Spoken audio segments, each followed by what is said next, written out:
붕대를 풀고 딱 봤는데 내가 이걸 버틸 수 있을까? 삐삐삐삐삐삐삐삐 나는 이미 대머리가 됐잖아.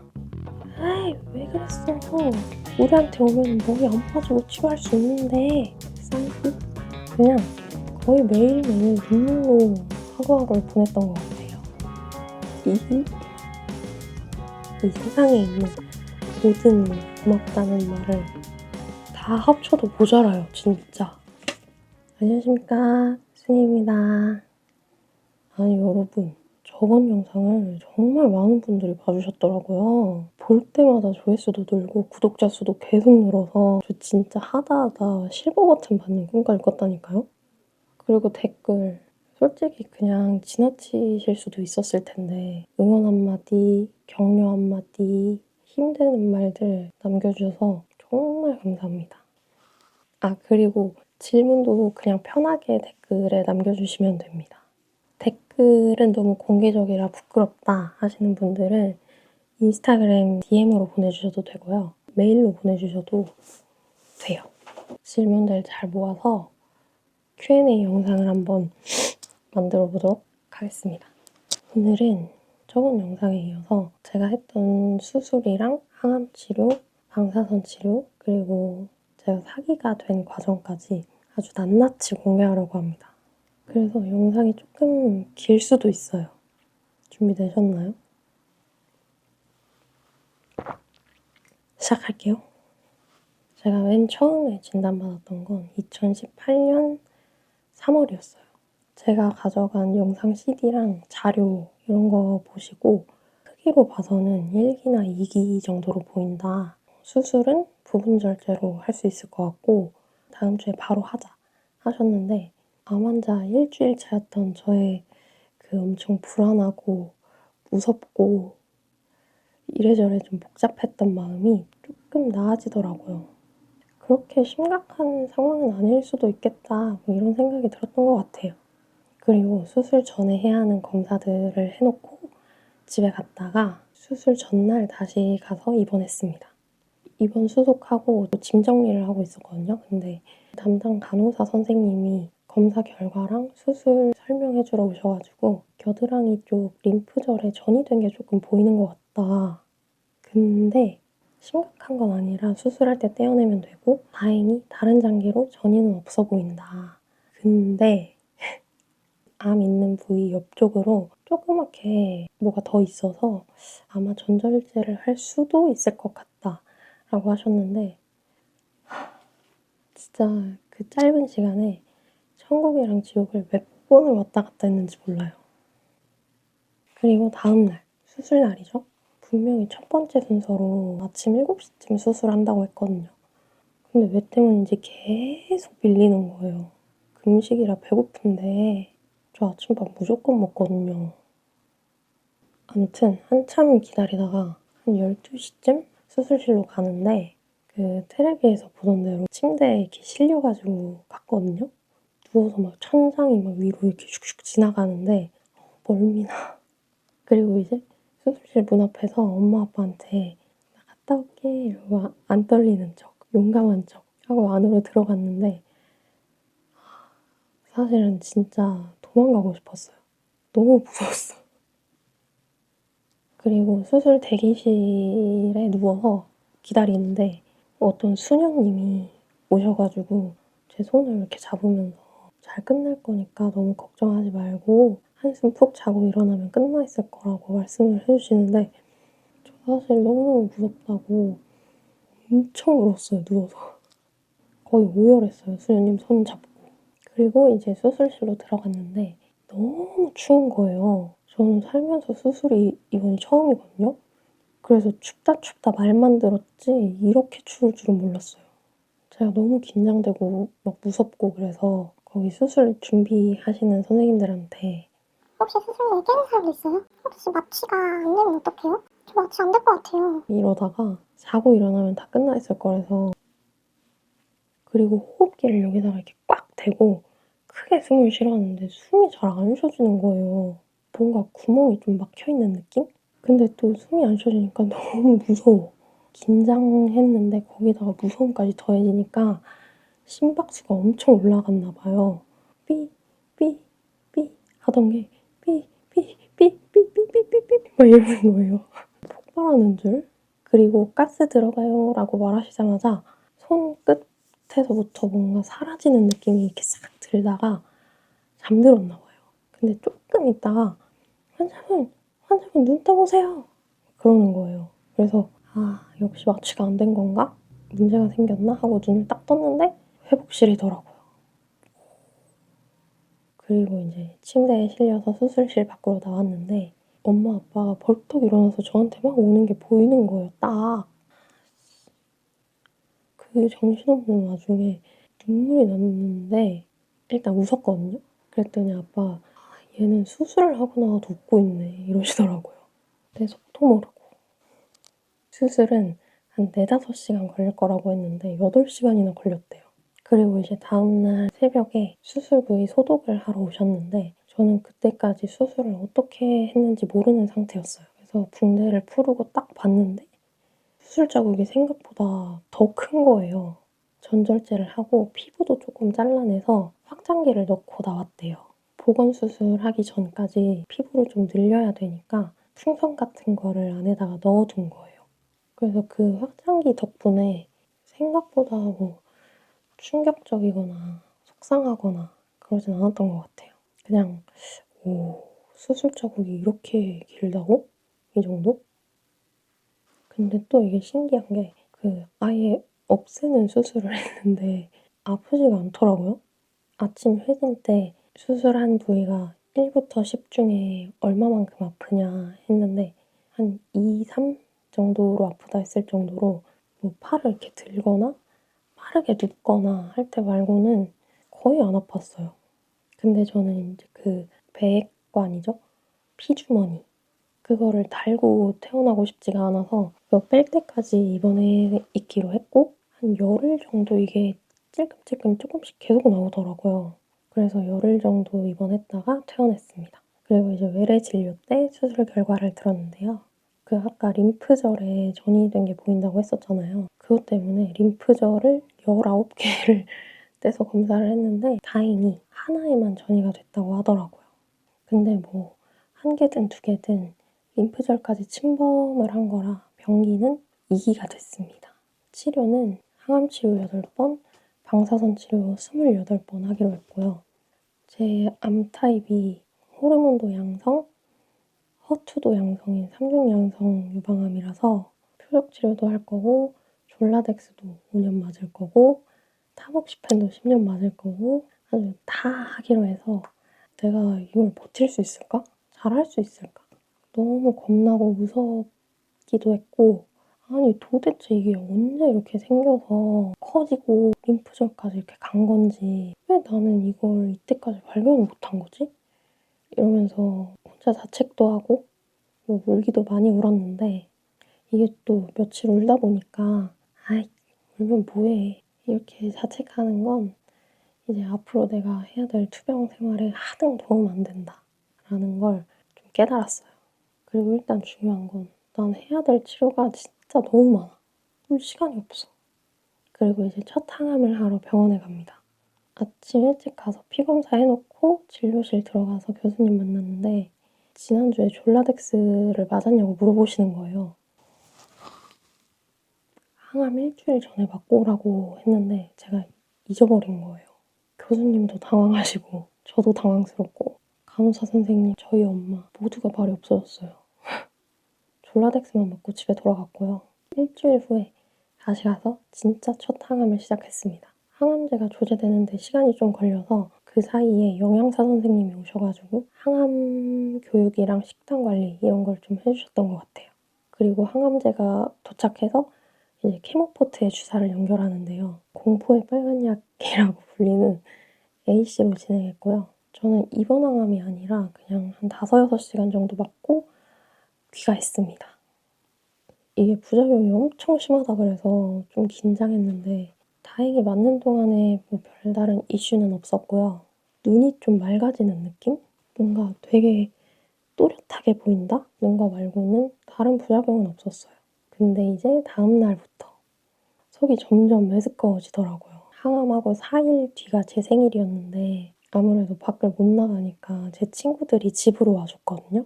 제가 만두가 먹고 싶다 그래서 만두를 사다 줬는데 한 입 딱 넣자마자 진심 토할 뻔했어요. 그렇게 오심과의 전쟁이 시작됐습니다. 진짜 심한 숙취가 밤낮 없이 하루 종일 느껴져요. 근데 제가 토하는 걸 진짜 무서워하거든요. 그래서 진짜 목구멍 막 여기 틀어막고 어떻게든 토 안 하려고 했어요. 근데 다행히 일주일 정도 지나니까 컨디션은 좀 나아졌고 예약이 있어서 병원 가서 피 검사하고 진료를 받는데 포중구 수치가 너무 낮다고 입원을 하라는 거예요. 네, 갑자기 격리 입원을 하게 됐습니다. 격리 입원실이 따로 있는 건 아니고 그냥 2인실에 저 혼자 있는 거긴 한데 보호자도 못 오고 뭐 의사든 간호사든 그 병실을 들어오려면 문 앞에 있는 마스크를 꼭 쓰고 들어와야 된대요. 아, 그리고 밥이 진짜 충격적이었는데 모든 음식이 뜨끈하게 데워져서 나오고요. 양념이 단 하나도 없어요. 김치도 씻어서 데워주는 것 같았어요. 다 살균 처리해서 주시나 봐요. 아무튼 밖을 못 나가니까 밥도 간호사 선생님들이 가져다 주셨는데 하루는 이제 밥 시간이 돼서 그 침대에 테이블 있잖아요. 그거를 이렇게 올려놓고 TV를 보고 있었어요. 그리고 간호사 선생님이 밥을 가지고 오셨는데 식판을 여기 테이블에 안 내려놓고 저를 계속 보고 있는 느낌이 드는 거예요. 그래서 TV 보다가 이렇게 딱 봤는데 고등학생 때 진짜 친하게 지냈던 친구가 딱 서 있는 거예요. 졸업하고는 연락을 안 해서 근황을 몰랐는데 간호사가 됐더라고요. 근데 그 병원, 그 병동, 이제 그 친구는 일하다가 뭐 환자 리스트 그런 거에서 제 이름을 봤는데 어? 생년월일도 똑같네? 그래서 담당도 아닌데 설마 하면서 제 밥을 가지고 온 거였어요. 저한테 왜 여기 있냐고 하는데 그냥 웃을 수밖에 없겠더라고요. 사실 눈물이 좀 났는데 그냥 웃었어요. 웃으면서 아, 암이래 그랬던 것 같아요. 그리고 얘기를 조금 나누다가 갔는데 밥을 먹을 수가 없었어요. 그냥 여러 가지 감정들이 눈물에 섞여서 나오더라고요. 이런 일도 있었습니다. 여러분, 항암 부작용 중에 제일 걱정하는 게 탈모잖아요. 첫 항암하고 한 2주 정도 지나면 빠지기 시작한다고 하더라고요. 그래서 격리돼 있을 때 제가 맨날 제 머리 이렇게 당겨보고 그랬는데 13일이 됐는데도 아예 멀쩡한 거예요. 왠지 나는 안 빠질 수도 있을 것 같아 하는 기대가 좀 있었거든요. 근데 딱 14일째 되는 날 빠지기 시작했어요. 분명 전날 밤까지만 해도 안 빠졌던 게 자고 일어나니까 이불이랑 베개에 잔뜩 빠져 있더라고요. 진짜 심장이 떨어지는 줄 알았어요. 올 것이 왔구나. 한 번 또 머리를 이렇게 쓸어 넘겨봤는데 진짜 많이 빠지는 거예요. 이 영상은 제가 머리 밀러갔을 때 찍어놓은 거거든요. 근데 보면 이렇게 잡으면 잡는 대로 봐봐요. 다 빠지죠? 이 정도로 빠졌어요. 이게 너무 많이 빠지니까 입원해 있는 동안 제가 좀 찾아봤거든요. 근데 이게 머리가 길면 감을 때 감당이 안 될 정도로 막 엉키고 그리고 안 밀면 두피가 아프다는 거예요. 그래 그러면 이왕 이렇게 된 거 어차피 빠질 건데 그냥 시원하게 밀어버려야겠다. 이때 아니면 제가 또 언제 삭발을 해보겠어요? 그리고 머리를 밀리면 어차피 가발을 사야 되잖아요. 그래서 밀고 바로 살 생각으로 샵을 예약을 했습니다. 머리는 빠지기 시작하자마자 하나로 꽉 묶어놓고 한 번도 안 풀었고요. 다행히 그 다음날 바로 퇴원을 해가지고 샵으로 갔습니다. 이제 샵에 들어가자마자 여자 원장님이 맞아주시고 바로 상담을 해주셨는데 제 얘기에 공감을 너무 잘해주시는 거예요. 그리고 자리를 안내해 주시는데 사실 제가 머리 미는 거를 다른 사람들이 볼까봐 좀 걱정이 있었거든요. 근데 다행히 전부 1인실이더라고요. 바로 밀까요? 이렇게 조심스럽게 물어봐 주시는데 제가 조금 머뭇거리니까 시간을 좀 줄 테니까 천천히 생각해 보라고 하시고 자리를 좀 비워주셨어요. 감사합니다. 원장님 제 채널 구독자라고 하셨는데 보고 계세요? 진짜 감사합니다.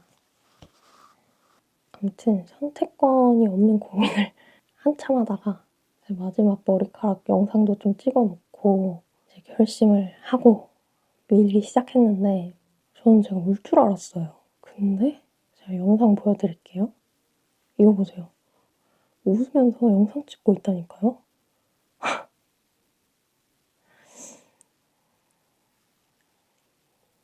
아무튼 케어까지 해주셔가지고 진짜 개운했어요. 그리고 이제 가발을 고르는데 맞춤 가발은 며칠 걸린대요. 근데 나는 이미 대머리가 됐잖아. 기성품으로 사야죠 뭐. 다행히 적당히 맞더라고요. 그래서 긴 머리로 하나 골라서 커트도 좀 하고 착용 방법이랑 세척하는 방법 이런 거 배워왔어요. 인모라 그런가? 신기하게 티가 진짜 안 나고 엄청 자연스러워요. 가발 관련 질문도 좀 많이 주셨는데 다음에 영상으로 준비해 올게요. 참고로 이거는 제 진짜 머리고요. 제가 그래도 투병 기간이 좀 기니까 여기저기서 짧은 거, 긴 거 좀 여러 개 사서 써봤거든요. 가발 추천이나 자연스럽게 쓰는 방법 이런 거는 그 영상에서 다 알려드릴게요. 궁금한 사람 있겠지? 2차 항암은 꽤 무난했는데 항암하고 혼자 밥 차려 먹고 이런 게 조금 엄마 아빠는 걱정이셨나 봐요. 그래서 항암하고 며칠만이라도 요양병원에 가가지고 밥도 좀 잘 챙겨 먹고 다른 보조 치료도 할 수 있는 게 있으면 받아보는 게 어떻겠냐 하셔서 사실 저는 상관없는데 일단 상담만 받으러 한번 가봤어요. 가서 이제 제 상황을 얘기를 하고 항암 시작했다 하니까 응? 머리는 아직 안 빠졌네? 그러시는 거예요. 왜 반말? 그래서 아 이거 가발이에요 하니까 에이 왜 그랬어? 우리한테 오면 머리 안 빠지고 치료할 수 있는데 이러는 거예요. 거기서부터 이제 약간 좀 쎄했어.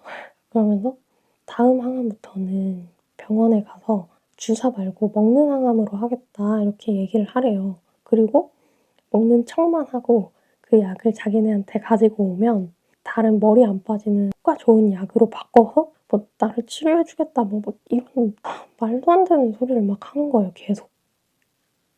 그래서 엄마랑 눈빛 교환 한번 하고 바로 아 나가야겠다 생각했어요. 근데 뭔가 무서운 거예요 갑자기. 그래서 일단 아 네네 하면서 얘기를 좀 더 들었어요. 뭐 항암은 이렇게 해야 되고 먹는 물도 자기네들이 정해주는 그 물로만 먹어야 되고 하나부터 열까지 좀 사이비 같다는 느낌을 좀 세게 받았습니다. 그리고 오늘 바로 입원하라고 하는 거예요. 그래서 아, 안 된다. 저희 아빠랑도 상의를 한번 해봐야 되고 하니까 오게 되면 오기 전에 미리 연락을 드리겠다 하고 도망쳤어. 너무 무서웠어요. 여러분, 당연히 모든 요양병원이 그런 건 절대 아니고요. 그 병원만 그런 거예요. 그리고 요즘에는 뭐 요양병원 찾는 어플? 그런 것도 있더라고요. 그런 거 한번 찾아보시고 결정하는 것도 좋을 것 같아요. 그리고 3차 항암부터는 보호자 없이 그냥 저 혼자 다녔어요. 1차, 2차를 다 엄마랑 갔었거든요. 근데 저 때문에 결근하는 것도 좀 마음에 걸리기도 했고 그리고 사실 한두 번 해보니까 충분히 하겠더라고요. 그렇게 2달 정도 지내다 보니까 대머리인 나도 조금 익숙해지고 우는 날이 조금씩 줄어들었던 것 같아요. 그치만 오시면 진짜 전혀 익숙해지지도 않고 약 바꾸기 전까지는 그냥 계속 거의 매일을 막 울렁거리는 속 달래면서 그렇게 지냈던 것 같아요. 그리고 또 오심이랑 쌍벽을 이루는 부작용이 하나가 더 생겼는데 바로바로 구내염입니다. 이게 하나씩 하나씩 생겨서 점점 커지다가 그 2개가 막 하나로 합쳐지기도 하고 진짜 음식 먹는 게 고역이라 식사 시간이 그렇게 외로울 수가 없었어요. 근데 항암이 또 밀리면 안 되잖아요. 또 격리 입원해가지고 그 살균밥 먹을 수 없잖아요. 그래서 처음에 영양사 선생님이 교육할 때 알려주신 뉴케어를 한 박스 주문해서 먹었는데 꽤 괜찮았어요. 빨대로 거의 목구멍에 바로 넣는 것처럼 먹으니까 좀 낫더라고요. 저처럼 구내염 때문에 식사를 잘 못하신다면 추천드립니다. 요즘에는 암 환자 영양식으로 캔서코치라는 게 있는 것도 아시죠? 사실 예전에 저한테 광고를 주셔서 감사한 마음에 한번 언급해봤습니다. 5차부터는 약이 바뀝니다. 도세탁셀이라는 약인데요. A씨만큼 부작용이 심하지는 않대서 큰 걱정은 없었는데 그래도 이제 앞에 한 3달 정도 항암을 계속 했잖아요. 몸에 약이 쌓여서 그런지 체력이 엄청 쭉쭉쭉쭉 떨어지더라고요. 오심은 거의 없었어요, 다행히. 근데 이제 근육통이 온몸을 그냥 두드려 맞은 것처럼 아팠고 부종이 진짜 엄청 심하게 왔어요. 얼굴이 거의 뭐 달덩이? 다리를 이렇게 꾹 누르잖아요. 그러면 손 뗐을 때 돌아오기까지 시간이 한참 걸리더라고요. 그리고 열도 좀 났었는데 38도가 넘으면 응급실로 오라고 했었거든요. 근데 맨날 한 37.8 이 정도에서 왔다 갔다 해가지고 그냥 타이레놀이랑 물수건으로 막 열 내리고 아무튼 막 열나고 근육통 오니까 누워서 꼼짝을 못 하겠는 거예요. 그리고 4차 항암 이후로는 눈썹이랑 속눈썹까지 홀랑 빠졌거든요. 진짜 누가 봐도 환자 같은 모습이라 거울 보기도 싫었고 그냥 그때가 제일 힘들었던 시기였어요. 몸이 힘드니까 마음까지 힘들어지는 그런 시기가 온 거죠. 그냥 모든 게 다 싫어지는 그런 시기가 옵니다. 저는 되게 그래도 잘 버티고 있다고 생각을 했었는데 속은 썩어 문드러지고 있었나 봐요. 단톡방에 아침에 막 친구들이 출근하기 싫다 이러는 것도 나는 그런 평범한 일상이 너무 부러워. 그래서 좀 보기가 힘들었고 인스타그램 말해 뭐해. 마침 그때가 또 여름이었거든요. 그래서 여름 휴가 사진이 엄청 많이 올라왔어요. 해외에 놀러 간 사진들 막 그런 거. 그래서 바로 비활성화하고 그냥 거의 매일매일 눈물로 하루하루를 보냈던 것 같아요. 뭐 밥 먹다가 울고 엄마랑 얘기 잘 하다가 뒤돌아서 막 울고 심지어 막 예능 보다가도 울었다니까요. 근데 생각해보면 몇 달을 이렇게 집에서 누워만 지냈어서 이런 뭐 우울함을 느끼는 건 당연한 수순이었던 것 같아요. 이 우울함이 극에 달했을 때 친구들한테 내 마음이 지금 조금 힘들다 간단하게 얘기하고 단톡방도 다 나왔어요. 근데 당연히 그것만으로 제 상태가 나아지진 않았고요. 그 후로도 그냥 며칠을 막 울면서 지냈어요. 근데 갑자기 친구한테 얼른 현관문 열고 밖에 확인해봐라 이렇게 연락이 온 거예요. 문 열었는데 큰 박스 하나가 있었는데요. 먹을 게 좀 많이 들어있었고 그리고 친구들이 쓴 손편지가 들어있었어요. 내가 뭘 좋아할지 그리고 뭐를 먹으면 안 되는지 이런 거를 고민하면서 고르고 제가 좀 힘들어하니까 벨도 안 누르고 그냥 문 앞에 몰래 두고 갔을 생각하니까 눈물이 나더라고요. 아니 너무 고맙지 않아요? 아니 그냥 이 세상에 있는 모든 고맙다는 말을 다 합쳐도 모자라요, 진짜.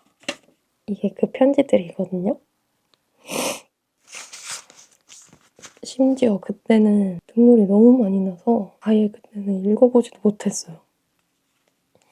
아무튼 그런 친구들이 옆에 있어줘서 저는 또 다시 버틸 수 있는 힘이 좀 생겼고 이제 정신을 좀 차려야겠다 생각하고 마지막 항암을 일주일 앞두고 혼자 제주도로 떠났어요. 근데 제가 원래 혼자 여행하는 거를 되게 좋아하는데 이때는 사실 좀 힘들더라고요. 왜냐면 가는 데마다 혼자 있는 사람이 저밖에 없는 거예요.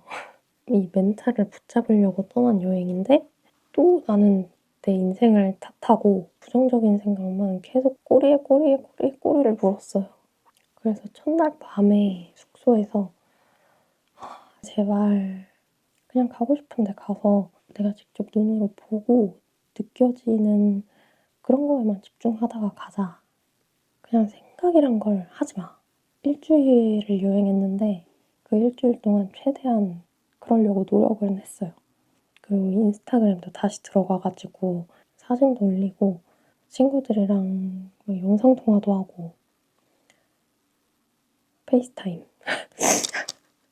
이제 다시 돌아와서 생각을 또 해보니까 그동안 제가 저 스스로를 되게 불쌍한 사람이라고 여기고 나는 암에 걸렸고 항암 치료 중이니까 나는 뭐 행복할 수 없는 사람이다. 이렇게 단정 지어서 스스로를 되게 불행 지옥에 가둬놓고 있었더라고요. 그동안 느꼈던 막 우울함, 불안함 이런 거는 그냥 다 저 스스로가 만들어낸 거라는 생각이 들었어요. 나는 암 환자라 못해. 이런 거는 저는 술, 담배밖에 없다고 생각하거든요. 네, 아무튼 그래서 나름대로 좀 정신을 차리고 마지막 항암까지 잘 끝냈고요. 근데 끝날 때까지 끝난 게 아니다. 방사선 치료가 남았잖아요. 저는 또 부작용을 검색해봤고요. 아무래도 치료 부위가 이쪽이다 보니까 식도까지 영향이 있어서 침 삼키기도 어려웠다는 분도 있고 피부가 다 벗겨져서 진물이 났다. 너무 피곤해서 방사선 끝나고 집에 가면 기절해서 잠만 잤다. 생각보다 부작용이 많아 보여서 또 그것도 그거대로 걱정을 많이 했거든요. 근데 다행히 저는 부작용이 전혀 없었고 그냥 방사선 그 조사했던 부위만 살짝 탔어요. 그것도 금방 돌아왔던 것 같아요. 그냥 평일 아침에 매일 병원에 가는 게 조금 힘들었다 정도? 진짜 아침마다 가까운 병원으로 선택하길 정말 잘했다는 생각을 진짜 많이 했습니다. 네, 여러분. 여기까지가 제 첫 번째 치료 과정이었고요. 이제 사기가 된 이야기를 해야 될 차례인데 시간이 다음 영상에서 말해야 될 것 같아요. 근데 말이 그렇게 많았나? 시간이 왜... 아무튼 근데 진짜 금방 가지고 올 테니까 진짜 조금만 기다려주세요. 죄송합니다. 그러면 저는 다음 영상에서 뵙도록 하겠습니다. 오늘도 봐주셔서 진짜 감사합니다. 안녕.